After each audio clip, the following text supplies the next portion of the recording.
Chapter 2. Desire, the starting point of all achievement, the first step toward riches. When Edwin C. Barnes climbed down from the freight train in Orange, New Jersey more than 30 years ago, he may have resembled a tramp, but his thoughts were those of a king. As he made his way from the railroad tracks to Thomas Edison's office, his mind was at work. He saw himself standing in Edison's presence. He heard himself asking Mr. Edison for an opportunity to carry out the one consuming obsession of his life, a burning desire to become the business associate of the great inventor. Barnes' desire was not a hope, it was not a wish, it was a keen, pulsating desire which transcended everything else. It was definite. The desire was not new when he approached Edison. It had been Barnes' dominating desire for a long time. In the beginning, when the desire first appeared in his mind, it may have been, and probably was, only a wish, but it was no mere wish when he appeared before Edison with it. A few years later, Edwin C. Barnes again stood before Edison in the same office where he first met the inventor. This time his desire had been translated into reality. He was in business with Edison. The dominating dream of his life had become a reality. Today, people who know Barnes envy him because of the break that life yielded him. They see him in the days of his triumph without taking the trouble to investigate the cause of his success. Barnes succeeded because he chose a definite goal, placed all of his energy, all of his willpower, all of his effort, everything back of that goal.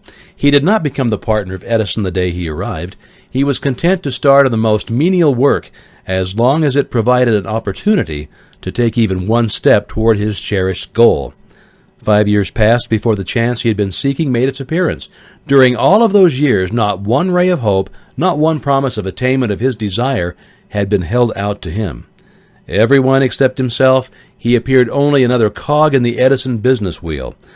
But in his own mind, he was the partner of Edison every minute of the time, from the very day that he first went to work there. It's a remarkable illustration of the power of a definite desire. Barnes won his goal because he wanted to be a business associate of Mr. Edison more than he wanted anything else. He created a plan by which to attain that purpose, but he burned all bridges behind him. He stood by his desire until it became the dominating obsession of his life and finally a fact. When he went to Orange, he did not say to himself, "I will try to induce Edison to give me a job of some soft." He said, "I will see Edison and put him on notice that I have come to go into business with him." He did not say, "I will work there for a few months, and if I get no encouragement, I'll quit and I'll get a job somewhere else." He did say, "I will start anywhere. I will do anything Edison tells me to do. But before I'm through, I will be his associate." He didn't say, "I will keep my eyes open for another opportunity in case I fail to get what I want in the Edison organization." He said, "There is but one thing in this world that I am determined to have, and that is a business association with Thomas Alva Edison. I will burn all bridges behind me and stake my entire future on my ability to get what I want." He left himself no possible way of retreat. He had to win or perish. That is all there is to the Barnes story of success. A long while ago, a great warrior faced a situation which made it necessary for him to make a decision which ensured his success on the battlefield. He was about to send his armies against a powerful foe whose men outnumbered his own. He loaded his soldiers into boats, sailed to the enemy's country, unloaded soldiers and equipment, then gave the order to burn the ships that had carried them. Addressing his men before the first battle, he said, "You see the boats going up in smoke.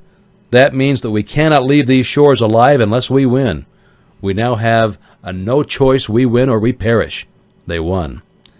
Every person who wins in any undertaking must be willing to burn his ships and cut all sources of retreat. Only by doing so can one be sure of maintaining that state of mind known as a burning desire to win, essential to success. The morning after the Great Chicago Fire, a group of merchants stood on State Street, looking at the smoking remains of what had been their stores. They went into a conference to decide if they would try to rebuild or leave Chicago and start over in a more promising section of the country. They reached a decision, all except one, to leave Chicago. The merchant who decided to stay and rebuild pointed a finger at the remains of his store and said, Gentlemen, on that very spot, I will build the world's greatest store, no matter how many times it may burn down. Well, that was more than 50 years ago, and the store was built. It stands there today, a towering monument to the power of that state. It is known as a burning desire. The easy thing for Marshall Field to have done would have been exactly what his fellow merchants did. When the going was hard and the future looked dismal, they pulled up and went where the going seemed easier. Mark well this difference between Marshall Field and the other merchants, because it is the same difference which distinguishes Edwin C. Barnes from thousands of other young men who have worked in the Edison organization. It's the same difference which distinguishes practically all who succeed from those who fail. Every human being who reaches the age of understanding of the purpose of money wishes for it. Now, wishing will not bring riches, but desiring riches with a state of mind that becomes an obsession, then planning definite ways and means to acquire riches, and backing those plans with persistence which does not recognize failure, will bring riches. The method by which desire for riches can be transmuted into its financial equivalent consists of 6 definite practical steps. First, fix in your mind the exact amount of money you desire. It is not sufficient merely to say, "I want plenty of money." First, be definite as to the amount. There is a psychological reason for definiteness which will be described in a subsequent chapter. Second, determine exactly what you intend to give in the return for the money you desire. There is no such reality as something for nothing. Third, establish a definite date when you intend to possess the money you desire. Fourth, create a definite plan for carrying out your desire and begin at once, whether you're ready or not to put this plan into action. Fifth, write out a clear, concise statement of the amount of money you intend to acquire. Name the time limit for its acquisition. State what you intend to give in return for the money, and describe clearly the plan through which you intend to accumulate it. Sixth, read your written statement aloud twice daily, once just before retiring at night and once after arising in the morning, as you read, see, and feel and believe yourself already in possession of the money. It is important that you follow the instructions described in these 6 steps. It is especially important that you observe and follow the instructions in the 6th paragraph. You may complain that it's impossible for you to see yourself in possession of money before you actually have it. Here is where a burning desire will come to your aid. If you truly desire money so keenly that your desire is an obsession, you will have no difficulty in convincing yourself that you will acquire it. The object is to want money and to become so determined to have it that you convince yourself that you will have it. Only those who become money conscious ever accumulate great riches. Money consciousness means that the mind has become so thoroughly saturated with the desire for money that one can see oneself already in possession of it. To the uninitiated who has not been schooled in the working principles of the human mind, these instructions may appear impractical. It may be helpful to all who fail to recognize the soundness of the 6 steps, to know that the information they convey was received from Andrew Carnegie, who began as an ordinary laborer in the steel mills, but managed, despite his humble beginnings, to make these principles yield him a fortune of considerably more than $100 million. It may be of further help to know that the 6 steps here recommended were carefully scrutinized by the late Thomas Alva Edison, who placed his stamp of approval upon them as being not only the steps essential for the accumulation of money, but necessary for the attainment of any definite goal. The steps call for no hard labor. They call for no sacrifice. They do not require one to become ridiculous or credulous. To apply them calls for no great amount of education. But the successful application of these 6 steps does call for sufficient imagination to enable one to see and to understand that accumulation of money cannot be left to chance, good fortune, and luck. One must realize that all who have accumulated great fortunes first did a certain amount of dreaming, hoping, wishing, desiring, and planning before they acquired money. You may as well know right here that you can never have riches in great quantities unless you can work yourself into a white heat of desire for money and actually believe that you will possess it. You may as well know also that every great leader from the dawn of civilization down to the present was a dreamer. Christianity is the greatest potential power in the world today because its founder was an intense dreamer who had the vision and the imagination to see realities in their mental and spiritual form before they had been transmuted into physical form. If you don't see great riches in your imagination, you'll never see them in your bank balance. Never in the history of America has there been so great an opportunity for practical dreamers as now exists. The 6-year economic collapse has reduced all men substantially to the same level. A new race is about to be run. The stakes represent huge fortunes which will be accumulated within the next 10 years. The rules of the race have changed because we now live in a changed world that definitely favors the masses, those who had but little or no opportunity to win under the conditions existing during the Depression when fear paralyzed growth and development. We who are in this race for riches should be encouraged to know that this changed world in which we live is demanding new ideas, new ways of doing things, new leaders, new inventions, new methods of teaching, new methods of marketing, new books, new literature, new features for the radio, and new ideas for moving pictures. Back of all this demand for new and better things, there is one quality which one must possess to win, and that is definiteness of purpose, the knowledge of what one wants, and a burning desire to possess it. The business depression marked the death of one age and the birth of another. This changed world requires practical dreamers who can and will put their dreams into action. The practical dreamers have always been and always will be the pattern makers of civilization. We who desire to accumulate riches should remember the real leaders of the world always have been men who harnessed and put into practical use the intangible, unseen forces of unborn opportunity, and have converted those forces, or impulses of thoughts, into skyscrapers, cities, factories, airplanes, automobiles, and every form of convenience that makes life more pleasant. Tolerance and an open mind are practical necessities of the dreamer of today. Those who are afraid of new ideas are doomed before they start. Never has there been a time more favorable to pioneers than the present. True, there's no wild and woolly West to be conquered, as in the days of the covered wagons, but there is a vast business, financial, and industrial world to be remolded and redirected along new and better lines. In planning to acquire your share of the riches, let no one influence you to scorn the dreamer. To win the big stakes in this changed world, you must catch the spirit of the great pioneers of the past, whose dreams have given civilization all that it has of value, the spirit which serves as the lifeblood of our own country, your opportunity and mine to develop and market our talents. Let us not forget, Columbus dreamed of an unknown world, staked his life on the existence of such a world, and then discovered it. Copernicus, the great astronomer, dreamed of a multiplicity of worlds and revealed them. No one denounced him as impractical after he had triumphed. Instead, the world worshipped at his shrine, thus proving once more that success requires no apologies and failure permits no alibis. If the thing you wish to do is right, and you believe in it, go ahead and do it.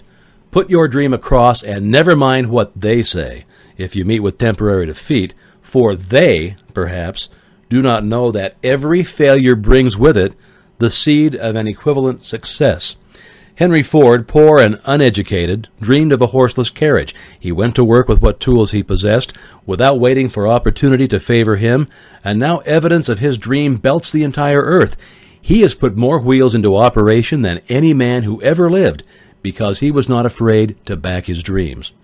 Thomas Edison dreamed of a lamp that could be operated by electricity. He began where he stood to put his dream into action, and despite more than 10,000 failures, he stood by that dream until he made it physical reality. Practical dreamers do not quit. Whelan dreamed of a chain of cigar stores. He transformed his dream into action, and now the United Cigar Stores occupy the best corners in America. Lincoln dreamed of freedom for the black slaves. He put his dream into action and barely missed living to see a united North and South translate his dream into reality. The Wright brothers dreamed of a machine that would fly through the air. Now one may see evidence all over the world that they dreamed soundly. Marconi dreamed of a system for harnessing the intangible forces of the ether. Evidence that he did not dream in vain may be found in every wireless and radio in the world. Moreover, Marconi's dream brought the humblest cabin and the most stately manor house side by side. It made the people of every nation on earth backdoor neighbors. It gave the President of the United States a medium by which he may talk to all the people of America at one time and on short notice. It may interest you to know that Marconi's friends had him taken into custody and examined in a psychopathic hospital when he announced that he had discovered a principle through which he could send messages through the air without the aid of wires or other direct physical means of communication. The dreamers of today fare much better. The world has become accustomed to new discoveries. Nay, it has shown a willingness to reward the dreamer who gives the world a new idea. The greatest achievement was, at first and for a time, but a dream. The oak sleeps in the acorn, the bird waits in the egg, and the highest vision of the soul, a walking angel, stirs. Dreams are the seedlings of reality. Awake, arise, and assert yourself, you dreamers of the world. Your star is now in the ascendancy. The world depression brought the opportunity you've been waiting for. It taught people humility, tolerance, and open-mindedness. The world is filled with an abundance of opportunity which the dreamers of the past never knew. A burning desire to be and to do is the starting point from which the dreamer must take off. Dreams are not born of indifference, laziness, or lack of ambition. The world no longer scoffs at the dreamer nor calls him impractical. If you think it does, take a trip to Tennessee and witness what a dreamer president has done in the way of harnessing and using the great water power of America. A score of years ago, such a dream would have seemed like madness. You've been disappointed that you've undergone defeat during the Depression. You have felt the great heart within you crushed until it bled. Take courage, for these experiences have tempered the spiritual metal of which you are made. They are assets of incomparable value. Remember, too, that all who succeed in life get off to a bad start, and they pass through many heartbreaking struggles before they arrive. The turning point in the lives of those who succeed usually comes at the moment of some crisis through which they are introduced to their other selves. John Bunyan wrote The Pilgrim's Progress, which is among the finest of all English literature, after he had been confined in prison and sorely punished because of his views on the subject of religion. O. Henry discovered the genius which slept within his brain after he had met with great misfortune and was confined in a prison cell in Columbus, Ohio. Being forced through misfortune to become acquainted with his other self and to use his imagination, he discovered himself to be a great author instead of a miserable criminal and outcast. Strange and varied are the ways of life, and stranger still are the ways of infinite intelligence, through which men are sometimes forced to undergo all sorts of punishment before discovering their own brains and their own capacity to create useful ideas through imagination. Edison, the world's greatest inventor and scientist, was a tramp telegraph operator. He failed innumerable times before he was driven, finally, to the discovery of the genius which slept within his brain. Charles Dickens began by pasting labels on blacking pots. The tragedy of his first love penetrated the depths of his soul and converted him into one of the world's truly great authors. That tragedy produced first David Copperfield, then a succession of other works that made this a richer and better world for all who read the books. Disappointment over love affairs generally has the effect of driving men to drink and women to ruin, and this because most people never learn the art of transmuting their strongest emotions into dreams of a constructive nature. Helen Keller became deaf, dumb, and blind shortly after birth. Despite her greatest misfortune, she has written her name indelibly in the pages of History of the Great. Her entire life has served as evidence that no one ever is defeated until defeat has been accepted as a reality. Robert Burns was an illiterate country lad. He was cursed by poverty and grew up to be a drunkard in the bargain. The world was made better for his having lived because he clothed beautiful thoughts in poetry and thereby plucked a thorn and planted a rose in its place. Booker T. Washington was born in slavery, handicapped by race and color. Because he was tolerant, he had an open mind at all times on all subjects, and was a dreamer, he left his impress for good on an entire race. Beethoven was deaf, Milton was blind, but their names will last as long as time endures, because they dreamed and they translated their dreams into organized thought. Before passing to the next chapter, kindle anew in your mind the fire of hope, faith, courage, and tolerance. If you have these states of mind and a working knowledge of the principles described, all else that you need will come to you when you are ready for it. Let Emerson state the thought in these words: every proverb, every book, every byword that belongs to thee for aid and comfort shall surely come home through open or winding passages. Every friend whom not thy fantastic will, but the great and tender soul in thee craveth, shall lock thee in his embrace. There's a difference between wishing for a thing and being ready to receive it. No one is ready for a thing until he believes he can acquire it. The state of mind must be belief, not mere hope or wish. Open-mindedness is essential for belief. Closed minds do not inspire faith, courage, and belief. Remember, no more effort is required to aim high in life, to demand abundance and prosperity, than is required to accept misery and poverty. A great poet has correctly stated this universal truth through these lines. I bargained with life for a penny, and life would pay no more. However, I begged at evening when I counted my scanty store, for life is just employer. He gives you what you ask. But once you have set the wages, why, you must bear the task. I worked for a menial's hire only to learn dismayed that any wage I had asked of life would have willingly paid. Desire will outwit Mother Nature. As a fitting climax to this chapter, I wish to introduce one of the most unusual persons I have ever known. I first saw him 24 years ago, a few minutes after he was born. He came into the world without any physical sign of ears, and the doctor admitted, when pressed for an opinion, that the child might be deaf and mute for life. I challenged the doctor's opinion. I had the right to do so because I was the child's father. I too reached a decision and rendered an opinion, but I expressed the opinion silently in the secrecy of my own heart. I decided that my son would hear and speak. Nature could send me a child without ears, but nature could not induce me to accept the reality of the affliction. In my own mind, I knew that my son would hear and speak. How? I was sure there must be a way, and I knew I would find it. I thought of the words of the immortal Emerson. The whole course of things goes to teach us faith. We need only obey. There is guidance for each of us, and by lowly listening, we shall hear the right word. The right word? Desire. More than anything else, I desired that my son should not be a deaf mute. From that desire, I never receded, not for a second. Many years previously, I had written, "Our only limitations are those we set up in our own minds." For the first time, I wondered if that statement were true. Lying on the bed in front of me was a newly born child without the natural equipment of hearing.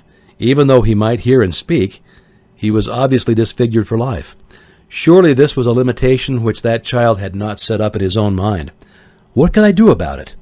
Somehow I would find a way to transplant into that child's mind my own burning desire for ways and means of conveying sound to his brain without the aid of ears. As soon as the child was old enough to cooperate, I would fill his mind so completely with a burning desire to hear that nature would, by methods of her own, translate it into physical reality. All this thinking took place in my own mind, but I spoke of it to no one. Every day I renewed the pledge I had made to myself not to accept a deaf mute for a son. As he grew older and began to take notice of things around him, we observed that he had a slight degree of hearing. When we reached the age, and when children usually begin talking, he made no attempt to speak, but we could tell by his actions that he could hear certain sounds, although slightly. That was all I wanted to know. I was convinced that if he could hear even slightly, he might develop still greater hearing capacity. And then something happened that gave me hope. It came from an entirely unexpected source. We bought a Victrola. When the child heard the music for the first time, he went into ecstasies and promptly appropriated the machine. He soon showed a preference for certain records, among them, It's a Long Way to Tipperary. On one occasion, he played that piece over and over for almost 2 hours, standing in front of the Victrola, with his teeth clamped on the edge of the case. The significance of this self-formed habit of his did not become clear to us until years afterward, for we had never heard of the principle of bone conduction of sound at that time.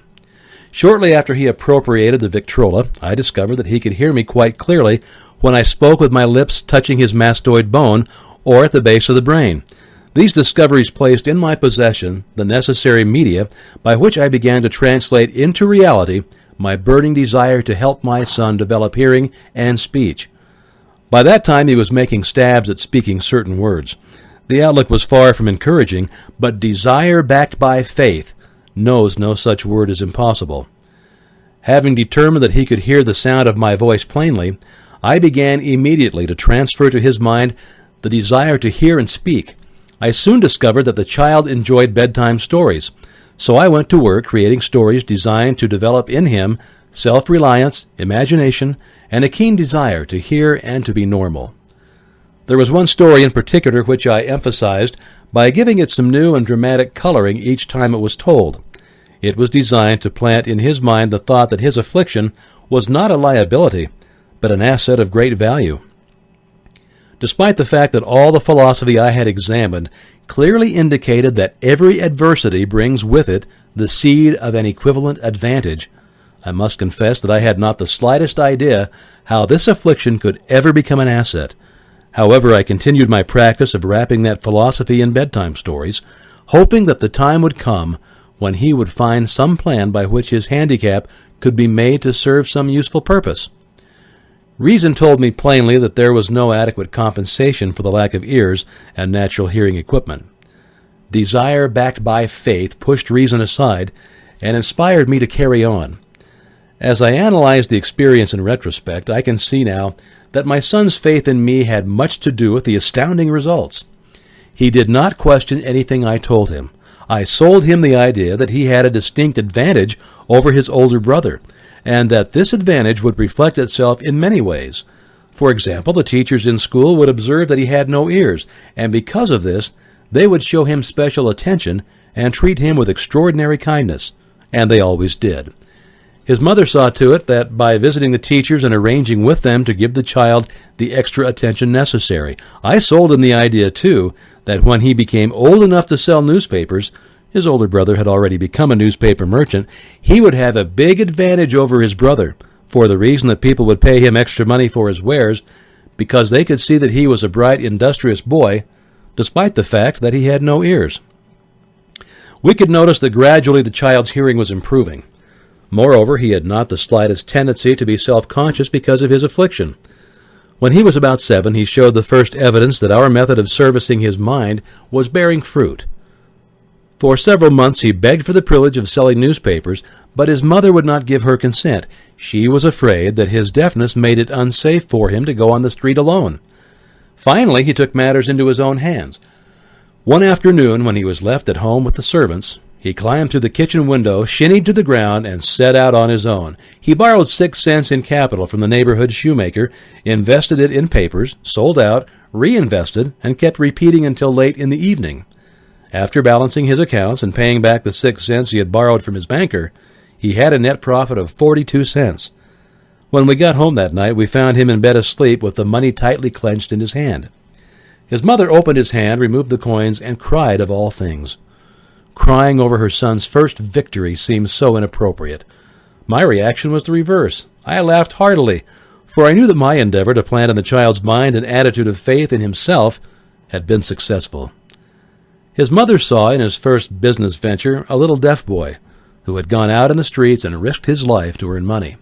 I saw a brave, ambitious, self-reliant little businessman whose stock in himself had been increased 100% because he had gone into business on his own initiative and he had won. The transaction pleased me because I knew that he had given evidence of a trait of resourcefulness that would go with him all through his life. Later events proved this to be true. When his older brother wanted something, he would lie down on the floor, kick his feet in the air, cry for it, and get it. When the little deaf boy wanted something, he would plan a way to earn the money, then buy it for himself, and he still follows that plan. Truly, my own son has taught me that handicaps can be converted into stepping stones on which one may climb towards some worthy goal, unless they are accepted as obstacles and used as alibis. The little deaf boy went through the grades, high school, and college without being able to hear his teachers, excepting when they shouted loudly at close range. He did not go to a school for the deaf. We would not permit him to learn the sign language. We were determined that he should live a normal life and associate with normal children, and we stood by that decision, although it cost us many heated debates with different school officials. While he was in high school, he tried an electrical hearing aid, but it was of no value to him, due, we believe, to a condition that was disclosed when the child was 6 by Dr. J. Gordon Wilson of Chicago, when he operated on one side of the boy's head and discovered that there was no sign of natural hearing equipment. During his last week in college, 18 years after the operation, something happened which marked the most important turning point of his life. Through what seemed to be mere chance, he came into possession of another electrical hearing device, which was sent to him on trial. He was slow about testing it due to his disappointment with a similar device. Finally, he picked the instrument up and more or less carelessly placed it on his head, hooked up the battery, and lo, as if by a stroke of magic, his lifelong desire for normal hearing became a reality. For the first time in his life, he heard practically as well as any person with normal hearing. God moves in mysterious ways, his wonders to perform. Overjoyed because of the changed world which had been brought to him through this hearing device, he rushed to the telephone, called his mother, and heard her voice perfectly. The next day, he plainly heard the voices of his professors in class for the first time in his life. Previously, he could hear them only when they shouted at short range. He heard the radio. He heard the talking pictures. For the first time in his life, he could converse freely with other people without the necessity of their having to speak loudly. Truly, he'd come into possession of a changed world.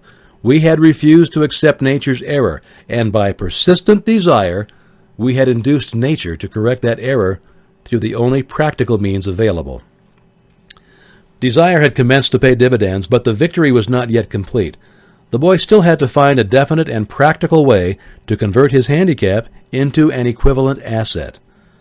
Hardly realizing the significance of what had already been accomplished, but intoxicated with the joy of his newly discovered world of sound, he wrote a letter to the manufacturer of the hearing aid, enthusiastically describing his experience. Something in his letter, something perhaps which was not written on the lines but back of them, caused the company to invite him to New York. When he arrived, he was escorted through the factory, and while talking with the chief engineer, telling him about his changed world, a hunch, an idea, or an inspiration, call it what you wish, flashed into his mind. It was this impulse of thought which converted his affliction into an asset, destined to pay dividends in both money and happiness to thousands for all time to come. The sum and substance of that impulse of thought was this. It occurred to him that he might be of help to the millions of deafened people who go through life without the benefit of hearing devices. If he could find a way to tell them the story of his changed world, then and there he reached a decision to devote the remainder of his life to rendering useful service to the hard of hearing. For an entire month he carried on an intensive research, during which he analyzed the entire marketing system of the manufacturer of the hearing device, and he created ways and means of communicating with the hard of hearing all over the world for the purpose of sharing with them his newly discovered changed world. When this was done, he put in writing a 2-year plan based upon his findings. When he presented the plan to the company, he was instantly given a position for the purpose of carrying out his ambition. Little did he dream when he went to work that he was destined to bring hope and practical relief to thousands of deafened people who, without his help, would have been doomed forever to deaf-mutism. Shortly after he became associated with the manufacturer of his hearing aid, he invited me to attend a class conducted by his company for the purpose of teaching deaf-mutes to hear and to speak. I had never heard of such a form of education, therefore I visited the class, skeptical, but hopeful that my time would not be entirely wasted. Here I saw a demonstration which gave me a greatly enlarged vision of what I had done to arouse and keep alive in my son's mind the desire for normal hearing. I saw deaf-mutes actually being taught to hear and to speak through application of the self-same principle I had used more than 20 years previously in saving my son from deaf-mutism. Thus, through some strange turn of the wheel of fate, my son Blair and I have been destined to aid in correcting deaf-mutism for those as yet unborn, because we are the only living human beings, as far as I know, who have established definitely the fact that deaf-mutism can be corrected to the extent of restoring to normal life those who suffer with this affliction.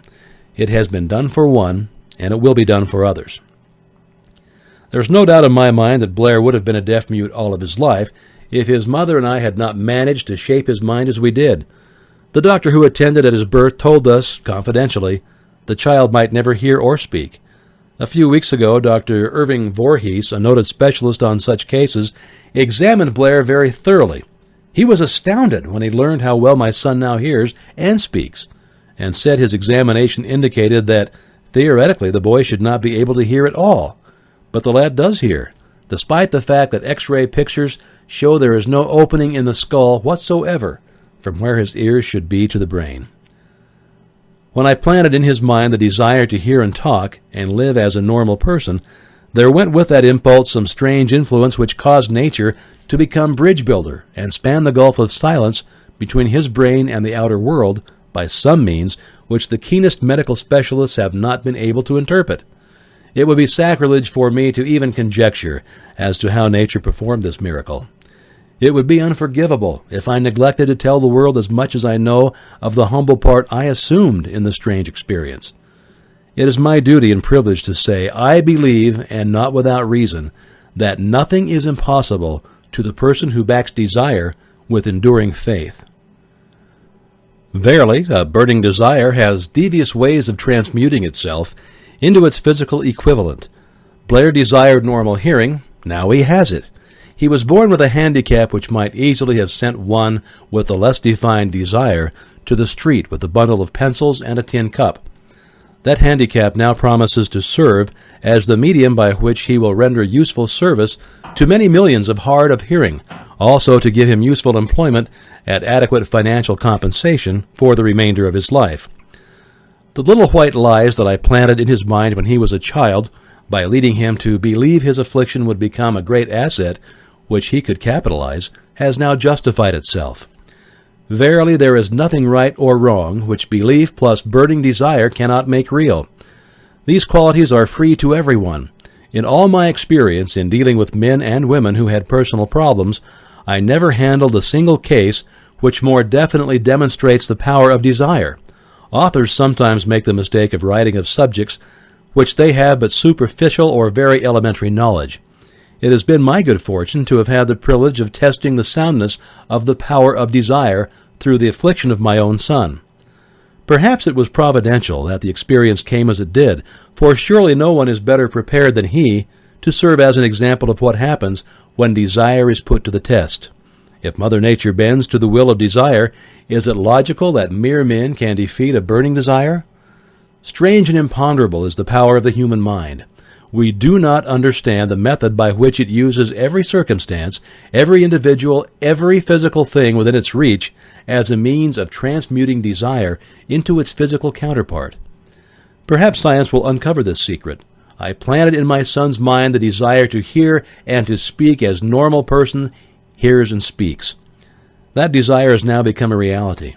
I planted in his mind the desire to convert his greatest handicap into his greatest asset. That desire has been realized. The modus operandi by which this astounding result was achieved is not hard to describe. It consisted of three very definite facts. First, I mixed faith with the desire for normal hearing, which I passed on to my son. Second, I communicated my desire to him in every conceivable way available through persistent, continuous effort over a period of years. And third, he believed me. As this chapter was being completed, news came of the death of Madame Schumann-Heink. One short paragraph in the News Dispatch gave the clue to this unusual woman's stupendous success as a singer. I quote the paragraph because the clue it contains is none other than desire. Early in her career, Madame Schumann-Heink visited the director of the Vienna Court Opera to have him test her voice. But he did not test it. After taking one look at the awkward and poorly dressed girl, he exclaimed none too gently, "With such a face and with no personality at all, how can you ever expect to succeed in opera? My good child, give up the idea. Buy a sewing machine and go to work. You can never be a singer." Never is a long time. The director of the Vienna Court Opera knew much about the technique of singing. He knew little about the power of desire when it assumes the proportion of an obsession. If he had known more of that power, he would not have made the mistake of condemning genius without giving it an opportunity. Several years ago, one of my business associates became ill. He became worse as time went on and finally was taken to the hospital for an operation. Just before he was wheeled into the operating room, I took a look at him, and I wondered how anyone as thin and emaciated as he could possibly go through a major operation successfully. The doctor warned me that there was little, if any, chance of my ever seeing him alive again. But that was the doctor's opinion. It was not the opinion of the patient. Just before he was wheeled away, he whispered feebly, "Do not be disturbed, Chief. I'll be out of here in a few days." The attending nurse looked at me with pity. But the patient did come through safely. After it was all over, his physician said, "Nothing but his own desire to live saved him. He never would have pulled through if he had not refused to accept the possibility of death." I believe in the power of desire backed by faith because I have seen this power lift men from lowly beginnings to places of power and wealth.